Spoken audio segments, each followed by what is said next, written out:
ஆஸ்திரேலியாவில் பயங்கரவாதி பொதுமக்களை பிணை கைதியாக பிடித்ததிலிருந்து இதுவரை நடைபெற்ற நிகழ்வுகளை பார்க்கலாம்.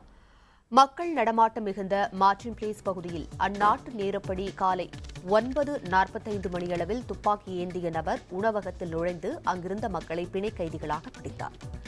இதனையடுத்து அந்த பகுதியில் இருந்த ஆயிரக்கணக்கான மக்கள் வெளியேற்றப்பட்டனர். சிட்னியில் இருந்த இந்திய தூதரக அதிகாரிகளும் உடனடியாக வெளியேற்றப்பட்டனர். பயங்கரவாதியுடன் தொடர்பு கொள்ள காவல்துறையினர் முயற்சி செய்து வந்தனர். இந்த நிலையில் 5 மணி நேரத்திற்கு பிறகு உணவகத்தின் அவசர கால வெளியேறும் வழியாக 3 பிணை கைதிகள் தப்பினர். சில நிமிடங்களில் 2 பெண்கள் உணவகத்திலிருந்து தப்பி வந்தனர். பிணை கைதிகளை பிடித்த 8 மணி நேரத்திற்கு பிறகு பயங்கரவாதி தரப்பில் 2 கோரிக்கைகள் முன்வைக்கப்பட்டுள்ளன.